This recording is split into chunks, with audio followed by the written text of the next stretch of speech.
बहुत बहुत स्वागत है आपका। हम बात करने जा रहे हैं अब अगली स्टेज की, क्योंकि अब आपको पता है कि जो कॉम्बिनेशन है, परम्यूटेशंस एंड कॉम्बिनेशंस जो आप कहते हैं, उसके हिसाब से अब बहुत कुछ तय होना है और अगले दौर में कौन कौन सी टीमें जाएंगी वो अब सबसे बड़ा सवाल बन चुका है। तो क्योंकि ग्रुप ऑफ डेथ यानी हम ग्रुप एफ जिसे कहते हैं, वहां पर सबसे ज्यादा सवाल है, इसीलिए उनकी तस्वीर सबसे पहले लेकर आए। आपको पता है बीती रात जो है वो एक तरह से इटली की टीम ने सारे एक तरह से यूरो के एक नया इतिहास बनाते हुए उन्होंने क्वालिफाई किया है। खासतौर पर जिस तरह से क्लीन शीट मेंटेन रखी, तीनों मुकाबले जीते, ऐसा यूरो के इतिहास में पहले किसी भी टीम ने नहीं किया। इटली ऐसा करने वाली पहली टीम बनी है। लेकिन अब यहां अगर हम देखें कि फ्रांस 4 पॉइंट्स है, सबसे ऊपर है, जर्मनी उसके बाद है 3 पॉइंट्स के साथ, पुर्तगाल 3 पॉइंट्स के साथ जो है वो दूसरे नंबर पर है, और उसके बाद अगर आप देखेंगे तो हंगरी के पास 1 पॉइंट्स है। सभी टीमों ने 2-2 मुकाबले खेल लिए हैं और अब 24 तारीख को दरअसल यह तय होना है कि आखिर वो कौन सी 2 या फिर 3 टीमें भी हो सकती हैं। आपको पता है लास्ट में बेस्ट ऑफ 3 आप देखते हो कि वो तीसरी टीम जिसने बहुत अच्छा किया है 6 के 6 ग्रुप्स में, उसमें से आप 4 टीमों को चुनोगे और उन्हें अगले दौर का टिकट दोगे। वहां तक कौन सी टीम है जो कोशिश करेगी कि अपने आप को पहुंचने से, कोशिश ये होगी कि पहले 2 में हम पहुंच जाए और तीसरी के भरोसे ना बैठे रहें। तो ये निश्चित तौर पर एक बड़ा अंतर होने वाला है।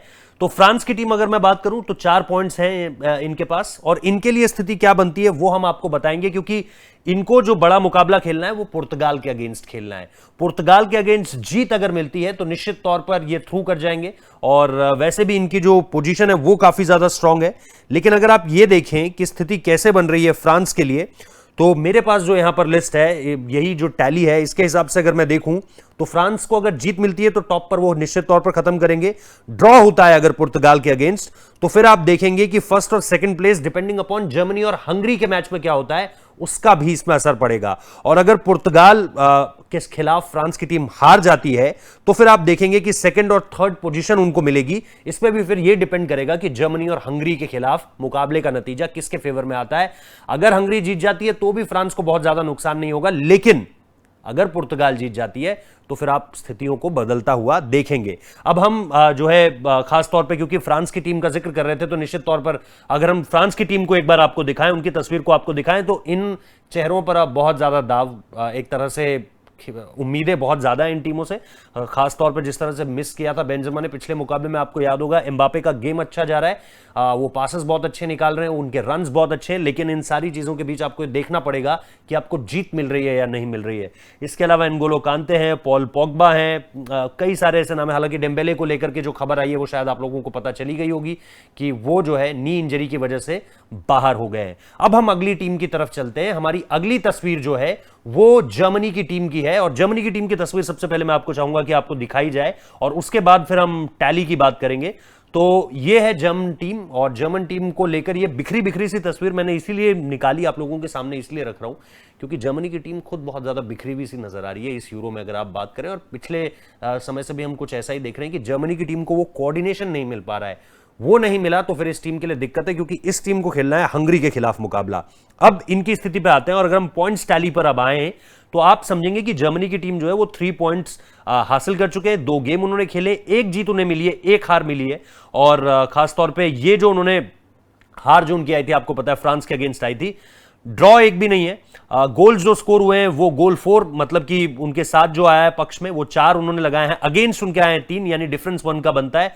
तो इस स्थिति में अगर आप देखें कि उनका जो मुकाबला होगा वो जो है जर्मनी किस स्थिति में एडवांस कर सकता है, आप जरा वो जान लीजिए। हंगरी के खिलाफ टॉप ऑफ द ग्रुप वो जा सकते हैं, इसके लिए उनको पुर्तगाल अगर वहां पर जीत जाती है फ्रांस के अगेंस्ट, तो फिर अगर वो भी जीत जाते हैं हंगरी के खिलाफ जर्मनी की टीम, तो वो आप देखेंगे कि नंबर 1 पर फिनिश कर जाएगी। अगर ड्रॉ होता है तो फिर आप देखेंगे सेकंड और थर्ड खत्म करेगी। फिर आप वही स्थिति देखेंगे कि पुर्तगाल और फ्रांस के मुकाबले का नतीजा क्या होता है।